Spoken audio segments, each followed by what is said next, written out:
네, 안녕하십니까. 박건호의 의료한방입니다.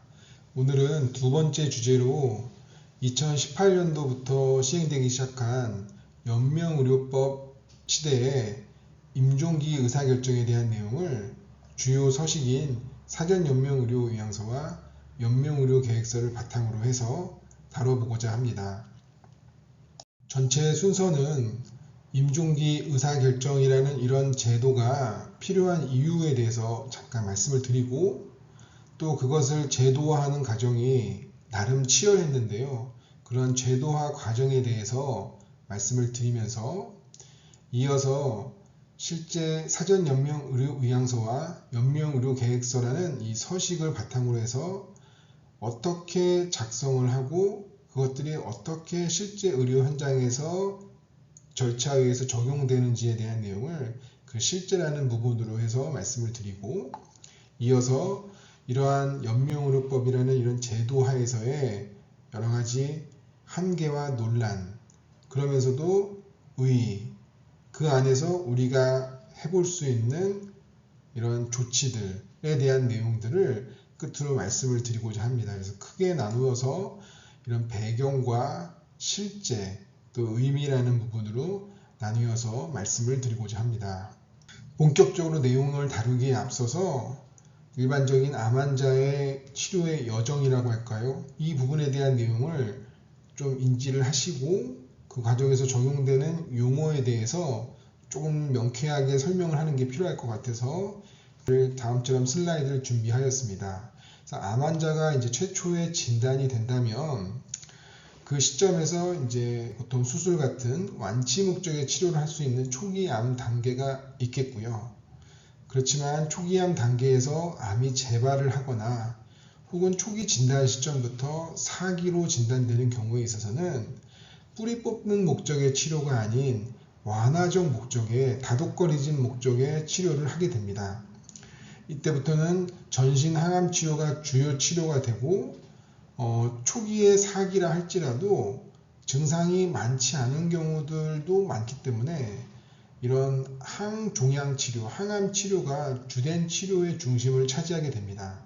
그렇지만 퍼스트 라인 치료 후 세컨드 라인, 서드 라인으로 넘어가면서부터는 항암 치료의 역할은 점점 줄어들게 되고 점점 증상들이 많아지게 되면서 증상을 완화시키고자 하는 여러 서포티브 케어, 지지 치료가 중심이 되어져 갑니다. 그리고 어느 시점에 가면 이제 항암 치료가 도움이 되지 않는 시점이 발생하게 되고 그 뒤로 말기라는 과정을 거쳐서 이제 다발성 장기 부전에 의한 임종 과정이 되고 그 뒤로 이제 죽음을 맞이하게 되면서 사별의 과정을 겪게 됩니다. 그래서 말씀드렸던 것처럼 보통 항종양 치료가 끝나고 수개월 이내에 임종이 예상되는 경우는 우리가 말기라고 부르게 되고요. 말기를 지나서 벌티오간 페일러가 발생하면서 수일 이내의 시기를 임종이 예상되는 시기를 이제 임종 과정이라고 부르게 되겠습니다. 먼저 그러면 임종기 의사결정이 왜 논의 이런 것이 필요하게 됐는지에 대한 내용을 말씀드리겠습니다. 주로 이제 암의 병원 사건 등을 우리가 이제 떠올리게 되지만 조금 더 구체적으로 환자와 가족 입장에서의 어떤지에 대한 내용을 한번 하나의 예를 통해서 말씀을 드리고자 합니다. 이런 노부부의 불편한 사별이라는 내용이 되겠고요. 그래서 전북 임실이라는 곳에서 농사를 지내며 지내던 신모 노인이 있었고 아내와 단둘이 살아왔는데 2008년, 그러니까 이런 제도가 만들어지기 전인 2008년도 1월에 아내가 폐암 4기의 판정을 받은 것을 진단받았습니다. 하지만 그 뒤로 심 씨와 아내는 집에서 50여 킬로미터 떨어진 전주의 병원으로 이태원을 반복하면서 열심히 치료를 해왔습니다. 그렇지만 점점 더 병세는 깊어질 수밖에 없었고 2012년 4월경에는 아내가 폐렴으로 이제 대학병원에 갑자기 응급실로 가게 됐고 입원 일주일 만에 호흡부전이 더 악화되면서 중환자실로 옮겨졌고 급기야 이제 심폐소생술까지 받게 되었습니다.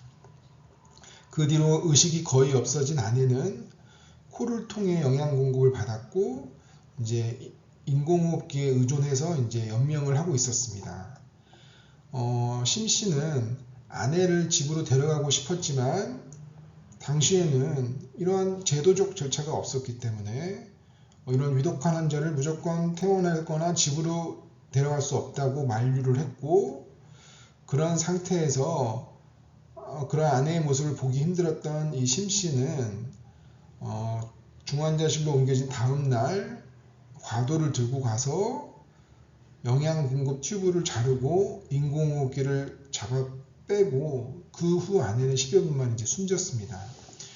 어쨌든 사람에 의한 생명이 해쳐졌기 때문에 이제 경찰이 신고가 됐고, 이제 할아버지는 이제 경찰서로 연행을 가서 이제 법적인 판단을 듣게 됐는데요. 그래서 결국은 이제 징역 3년형에 집행유예 5년을 받게 되었고, 그래서 직접 뭐 감옥에서의 그런 생활을 한 건 아니시지만 이러한 법적인 처벌을 안타깝게 이제 받게 됐고, 할아버지는 하늘나라에 가서 아내가 산소호흡기 없이 편하게 숨쉬기를 바랐을 뿐이다라고 이제 말했습니다. 그래서 이 과정에서 사기를 받은 시점, 그리고 그 뒤로 이제 사실상 이제 말기와 가까워졌던 시점이 있었고, 또 이런 임종 과정이 이제 가까워지는 시점이라고 이제 하겠는데요. 이 과정에서의 어떠한 이제 절차적 논의의 제도가 없기 때문에 이제 이러한 상황이 발생했다는 이제 환자 및 가족의 입장에서의 임종기 의사결정의 제도화의 필요성의 한 예가 된다고 하겠습니다. 다음으로 의료진 입장에서의 의사결정의 필요성에 대한 예라고 하겠습니다. 그래서 98년도 벌써 한 20여 년이 지난 전인 그 시점에 간암으로 진단된 환자가 있었는데, 이제 항암 치료와 수술을 반복해서 받아오면서 치료를 해왔지만 역시 한 2006년경부터는 여러 가지 이제 누적된 치료와 암의 진행으로 입퇴원을 더욱더 반복하게 됐고, 당시에는 이제 3개월째 입원해 있던 중에 갑자기 이제 낮에 의식이 흐려졌습니다. 그래서 이때부터는 이제 간송혼수 같은 게 잘 생기기 때문에 뭐 여러 가지 이제 조치를 하고 관장을 하고 이제 하면서 몇 차례 아마 이런 일들을 경험했었기 때문에 이번에도 이제 다시 의식이 회복이 되니까 그걸 확인하고 이제 보호자분들은 이제 귀가를 했는데요. 그 뒤로 저녁 10시부터 이제 호흡 부전이 생기면서 산소 요구량이 늘고, 그러다가 아침 7시에 다시 의식이 없어졌고, 그래서 당직 의사가 산소 농도를 증가시켰으나 호전이 없어서 이제 가족들에게 급히 연락을 하고, 그 뒤에 이제 가족들이 이제 급히 도착을 했지만 당시에 이제 자발 호흡이 없고 저산소증이 지속되니까 이제 기관 내 삭관을 하고 환자는 이제 중환자실로 옮겨져서 인공호흡기를 이제 시작하게 되었습니다. 그런 것을 설명하였습니다. 그래서 주간병자라고 하면 거의 뭐 7, 8년 이상을 계속 돌보았던 이 딸은 평소에 어머니가 연명의료를 원치 않았다는 사실을 이야기하면서 중환자실로 옮기는 것을 이제 반대하였고, 기관 사건도 이제 제거해 줄 것을 이제 요구하였습니다. 그리고 이제 일과가 돼서 이제 진료를 이제 당직 의사가 아니라 이제 담당 의사가 이제 출근을 하여 이제 병실을 방문하고 이제 상황을 확인해 보니 환자 입장에서 이제 무엇이 최선인지 논의를 할 수 있고, 그동안의 환자의 의사나 이 가족분들의 돌봄의 의사 등을 충분히 다 공감을 어느 정도 했을 거기 때문에 아마 그런 걸 바탕으로 해서 지금과 같은 인공호흡기와 중환자실 치료는 환자에게 이제 고통만 가중시킬 것이라는 생각을 이제 공감을 하게 됐고, 이제 구두 합의하에 기관 삭관을 제거를 했는데, 이런 것들이 이제 어떠한 법적인 절차나 지원이 없는 거죠. 그래서 그렇지만 뭐 그렇게 제거를 했고, 그 후에 이제 기본적인 연명 치료는 계속 되었지만 1시간 30분이 지난 후에 이제 사망을 하였고, 이때는 이제 별다른 문제 없이 이제 다 종료가 되어졌습니다. 그런데 이제 그 뒤에 한 달 뒤에 한 번도 오지 않았던 아들이 나타나서 기관 내 사건을 제거한 의료진 2명과 누나를 이제 살인죄 및 친족 살인죄로 이제 고소하였고, 그래서 아들은 당시 어머니의 호흡이 정상으로 돌아오고 있는 과정인데 굳이 산소 공급 호스를 뽑을 이유가 없었다. 그것은 살인행위다. 이전에 보라매 병원 사건도 있지 않냐. 라는 식으로 이제 문제를 제기해서 결국에는 이 의료진들은 이 살인을 하고자 하는 의도가 없었기 때문에 다 이제 무혐의로 받았습니다만, 이제 수차례 이제 조사와 법정에서의 여러 가지 과정을 겪으면서 엄청나게 이제 지치고 정말 회의감도 많이 들었겠죠. 그래서 이런 식으로 이제 의료진도 여러 가지 이제 임종기 의사결정이 부족함으로써 발생하는 이런 논란에 그대로 노출되었다는 것을 보여주는 한 예라고 하겠습니다. 자, 그래서 이제 제가 보통 요걸 바탕으로 해서 이제 수업을 했었는데요. 그때는 이제 여기까지 듣고 의료 현실이 현재 어떠냐 의견을 말해봐라. 그리고 이러한 의료 현실에서 각자의 임종기 의사결정 해결 방안을 제안해라, 토의해라 라고 이제 하면 약간 약속 대련 같지만 이제 이렇게 하면 대체로 이런 식의 내용이 나오게 됩니다. 그래서 임종기 의사결정의 제도화의 필요성이 있구나 라고 이제 이해를 하게 되고, 또 현재 임종기 의사결정이 그럼 뭐가 있었지? 이건 현재 의사결정이 뭐가 있었지? 라고 생각하게 되고, 또 현재 시대의 의료 시스템화에서 과연 죽음이라는 것은 어떤 의미인가? 과연 심장이 멈는 순간이 죽음인가? 혹은 의식이 소실되는 순간이 죽음인가? 그리고 죽음이 과연 무조건 실패인 것인가? 등등에 대한 내용을 이제 논의하기를 바라는 마음에서 이제 이런 과제를 냈을 거고요. 또 각자의 임종기 의사결정에 대한 해결 방안을 논의해봐라 라고 하는 거에서는 이제 미리 논의할 수 있는 시스템을 마련하고, 미리 논의를 못하였을 때도 대책을 마련하는 것이 방안이겠거니라고 이제 저희가 이제 일반적으로 유도를 하면서 당시 이제 수업을 진행했던 이제 그런 기억이 있습니다. 그래서 이런 내용들을 중심으로 해서 이제 말씀을 드리도록 해보겠습니다. 그래서 이 법안이 만들어진 2016년, 시행된 건 2018년이지만 이 이전의 임종기 의사결정의 의료의 현실은 어땠냐? 앞서 보여드렸던 예처럼 여러 이런 불확실한 상황에 의사뿐만 아니라 환자 보호자들이 이제 그대로 노출되어져 있었던 것이고요. 그래서 이제 그런 불확실성 속에서 그나마 이제 기대고 있었던 것이 이 리서시테이션에 대한 여부를 체크하는 중심에 이 DNR이라는 서식을 주로 각 병원마다 이용해 왔습니다. 그렇지만 이 DNR이라는 서식은 제도화되거나 법제화된 것이 아니라서 사실상 이런 어떤 법적인 보호를 받을 수 없는 것이고, 또 대부분 이 리서시테이션 여부에만 집중을 하기 때문에 당연히 임종 직전에 아주 제한적인 시점에 사용됩니다.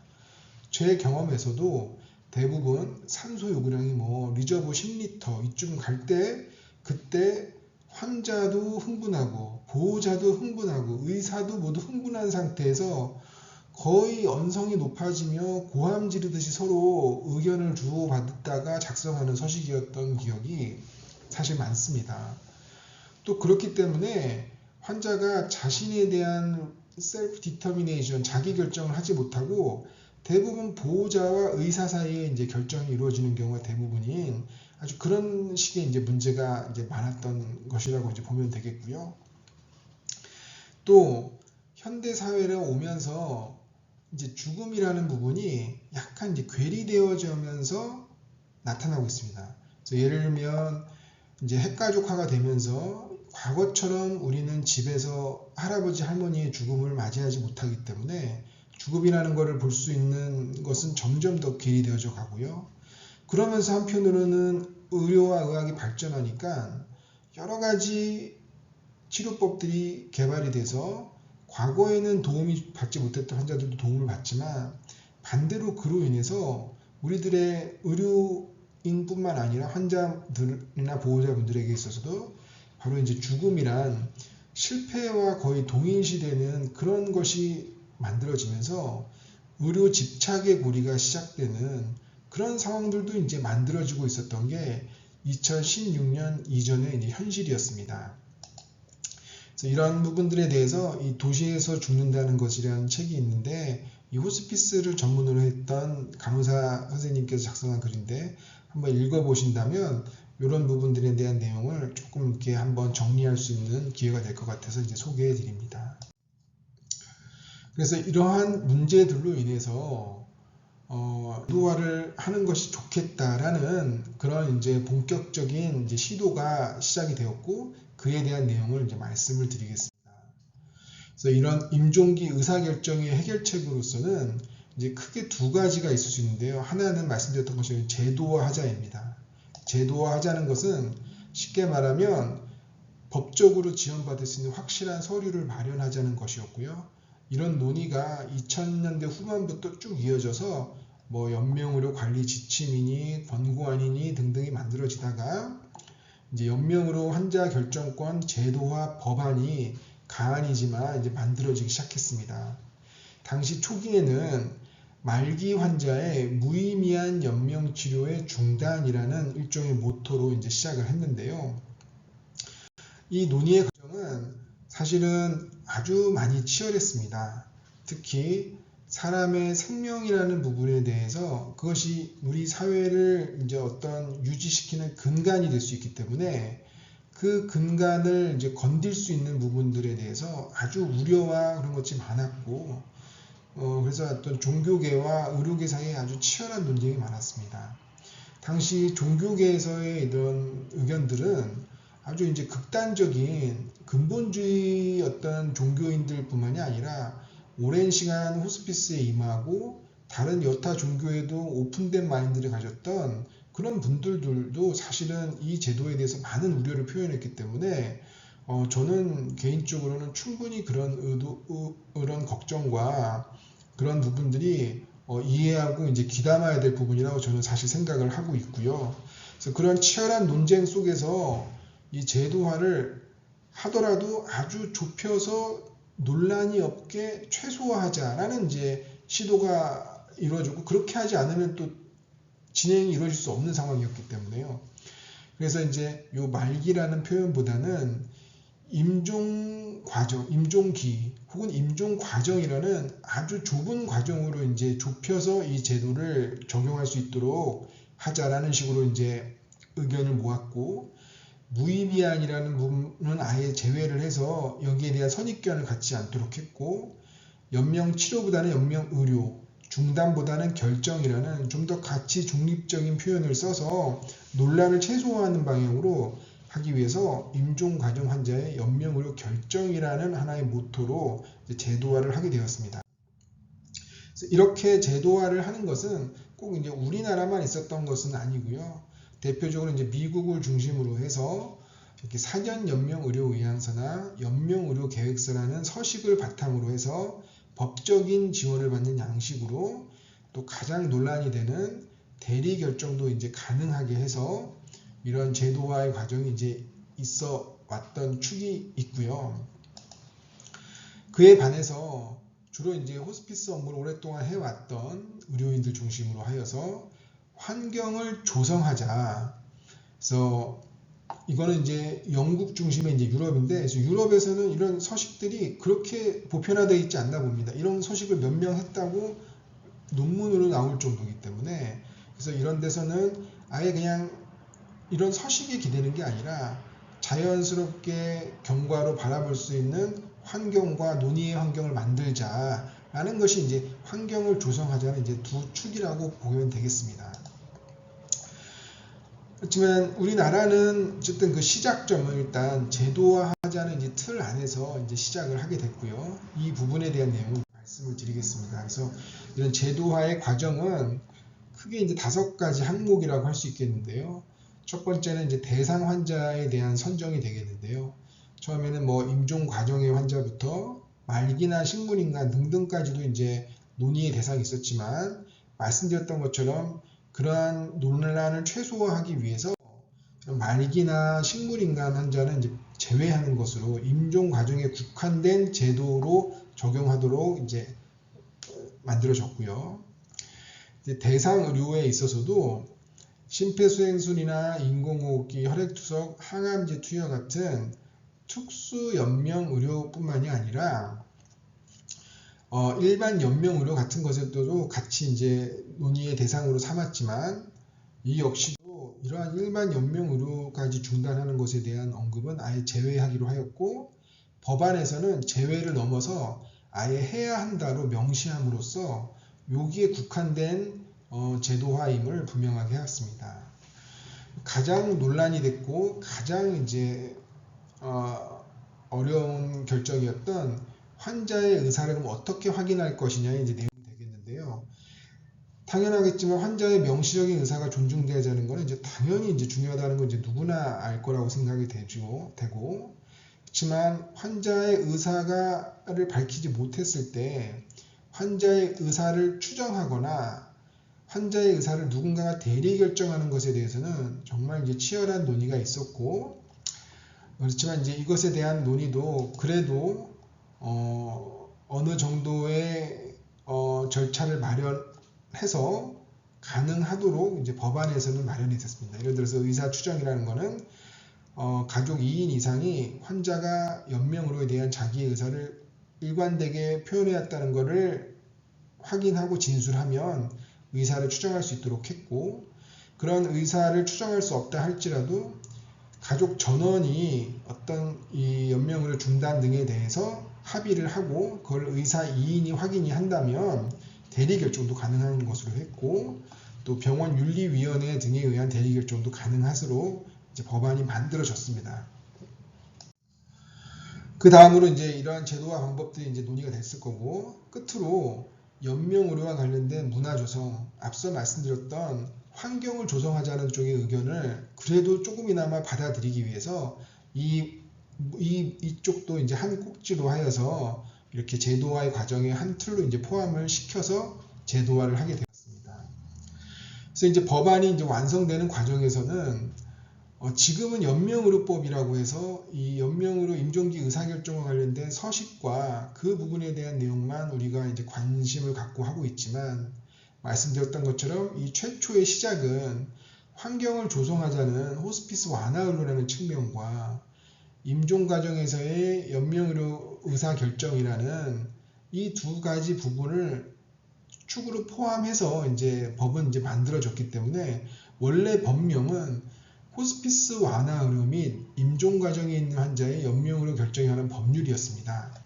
지금 말씀드렸던 것처럼 연명 의료에 이제 국한한 이제 법으로 이제 됐지만 이렇게 해서 이제 2016년에 제정이 되고 2018년에 이제 시행이 되었다고 하면 이제 되겠습니다. 네, 그래서 이렇게 만들어진 법적 제도에 대해서 한번 이제 생각해 보는 것이 다음에 이제 실습 토의 주제였습니다. 예를 들어 제도화함으로써 예상되는 효과, 그렇지만 또 제도화로 인해서 예상되는 문제점 등등을 이제 생각해 보는 건데요.